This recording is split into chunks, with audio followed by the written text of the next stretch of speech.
they turn for home. Saboteur Sigler gets the jump on the pack. Opens up by 5. Almost an insurmountable lead with a furlong to go. And at the 16th pole, it's Unbridled Rocket set to score. Welcome to Grilling and Gambling with Greg. I'm your host, Greg Renick. I enjoy grilling, owning thoroughbred racehorses, and handicapping races. Each episode we try and combine my passions for grilling and thoroughbred racehorses by cooking really good meals and also finding winners on small wagers that give us a lot of bang for our buck. I'd like to thank all my family and friends who have seen our previous episodes and actually placed wagers based on my recommendations.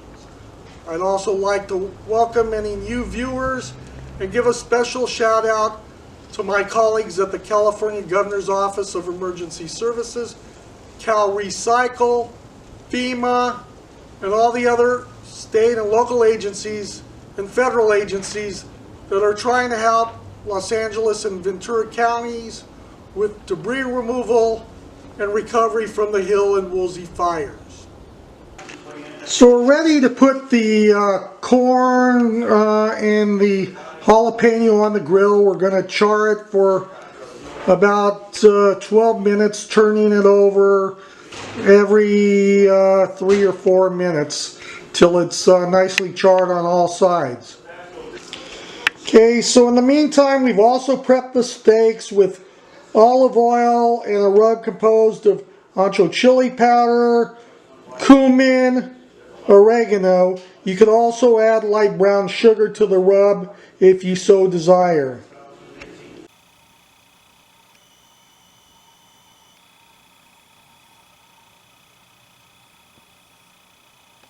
Okay, so the corn and the jalapeno are charred sufficiently to be ready to be added to the salsa, and we'll strip the corn kernels and chop up the jalapeno, mix it with the other ingredients in the salsa, and then put the steaks on the grill.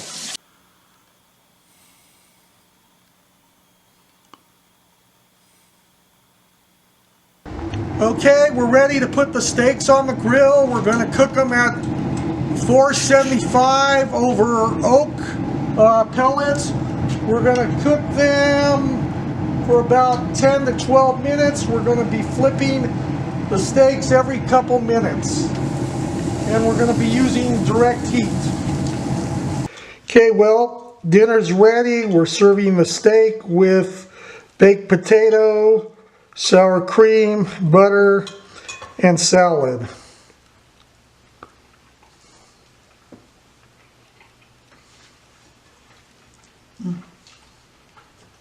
Delicious with the charred corn and tomato salsa.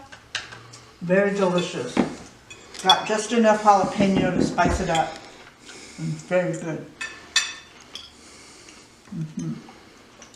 Fabulous. Love it. I'm going to get another bite or two.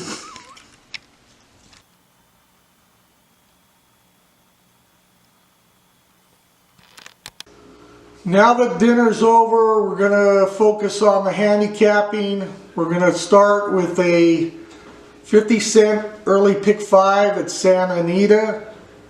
Ticket totaling $16. Race 1 is a 1 mile allowance race on the turf for older females. In this race I like number 5, Mongolian Window, and number 8, Super Patriot. Dylan Van Dyke is going to be riding Mongolian Window for trainer Peter Miller. She figures to go on the lead or be near the early pace. She has 1 win, 2 seconds, and a third in 6 starts on the Santa Anita turf course. Super Patriot gets Rafael Bejarano in the saddle for trainer Bob Baffert. All 3 of her lifetime wins are at this distance, and she has 2 wins over the Santa Anita turf course. The second race is a 5.5 furlong, $32,000 claiming race for older females. I like number 2, Kenton Road, and number 5, Powder. Asa Espinoza is going to be riding for trainer John Sadler. She drops from an allowance optional claiming race into this $32,000 claiming race. She should be on or near the lead. The question is whether or not she can transfer her turf form to the main track. Number 5, Powder. Ruben Fuentes is aboard for trainer Gennaro Vallejo. She has 4 wins, 5 seconds, and 15 career starts. She's been claimed in her last 2 races. She's going to go up from an optional $20,000 race to this $32,000 race, but she also should be close to, if not on the lead. The third race in our early pick 5 is a 6.5 furlong allowance, $50,000 optional claiming race for California bred 3-year-old fillies. I like number 5, Mucho Unusual, and number 6, Tis a Master. Mucho Unusual gets Joe Rosario in the saddle for trainer Tim Yachtine. She finished second in the Golden State Juvenile Filly Stakes and broke her maiden by 5.5 lengths. I think if she runs close to those races, she should be right there. Number 6, Tis a Master, gets apprentice Heriberto Figueroa. Bill Morey is the trainer. She's won her last 2 races, and what I like about her is her buyer speed ratings have improved each start. Race 4 is a 6.5 furlong allowance, $62,500 optional claiming race for older males on the downhill turf course. I like number 2, Blackout, and number 6, Eric the Trojan. Blackout gets Flavian Pratt for trainer Peter Miller. He figures to be on or near the lead in a race with little or no speed. Eric the Trojan, Joe Rosario, picks up the call for trainer Jack Carava. He's drawn outside in the 6-horse field. He doesn't have a lot of early speed, but he has a lot of kick down the stretch, and I think if Joel keeps him close enough because of the slow pace, he could take this race.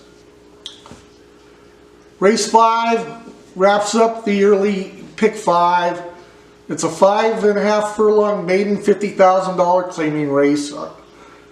I like number 1, Drink, and number 4, Nice Work.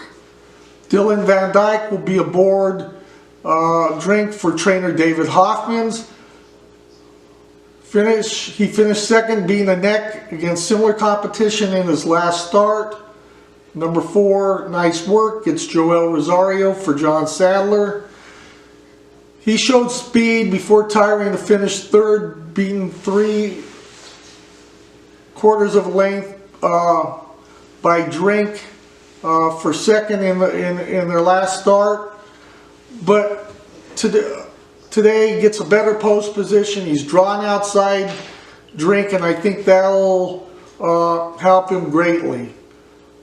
So that is our early pick 5 today.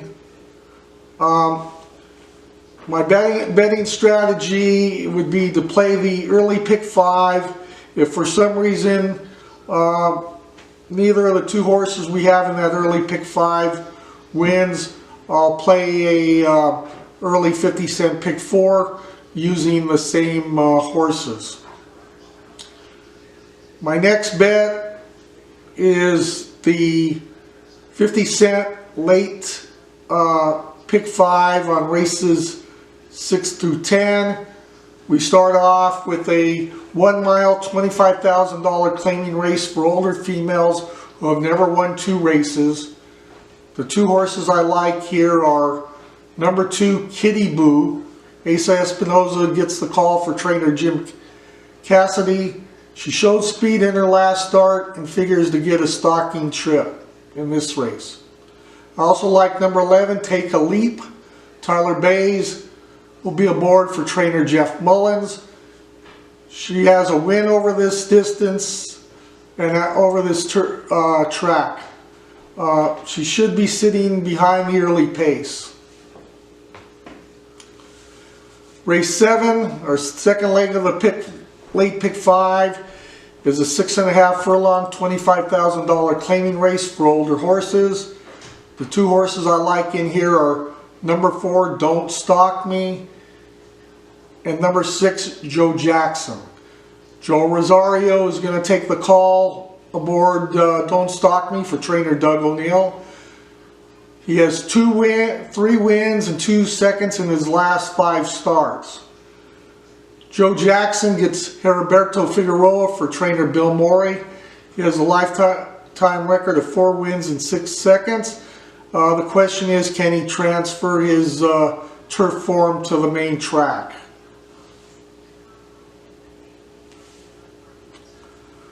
Race 8 is the third leg of the late pick 5, the Clocker Corner Stakes.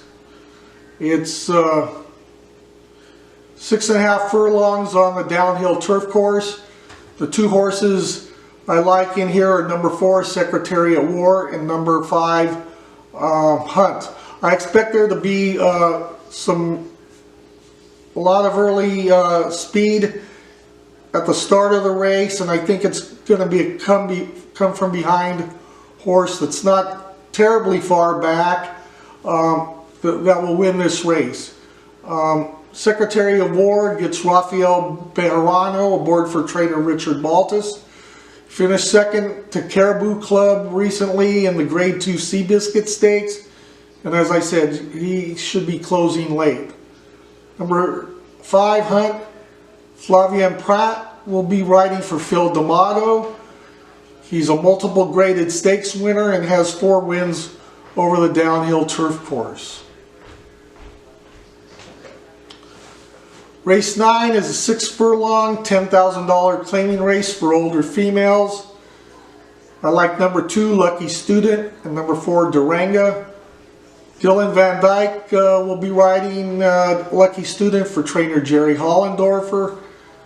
This mare has 10 lifetime wins and is going for a 3rd straight victory. Duranga gets Heriberto Figueroa for trainer Peter Miller. Taking off blinkers today, and Peter Miller has a 41% win rate with blinkers off. And she should be coming from off the pace. Lucky Student, I expect to be on or close to the early pace. Race 10 wraps up our late pick 5. It's a 6.5 furlong race on the downhill turf course for horses that have never won 2 races other than maiden, claiming, or starter. I like number 9, Shadow Spinks. Flavien Prat is aboard for trainer Richard Baltus. He has 4 lifetime wins, including a win over this course. Should get a good trip stalking the early pace setters. The other horse I like in here is number 10, North County Guy. Joe Rosario is going to be aboard for Richard Baltus. Finished 5th, being 1 3/4 lengths over this course on December 31st. But I expect improvement. He also should get a stalking trip. Well, that wraps up our late pick 5. It's a $16 ticket with 2 horses in each of the 5 races. Again, if for some reason the horses in the 6th race do not fire, I will play a late 50-cent pick 4, totaling $8.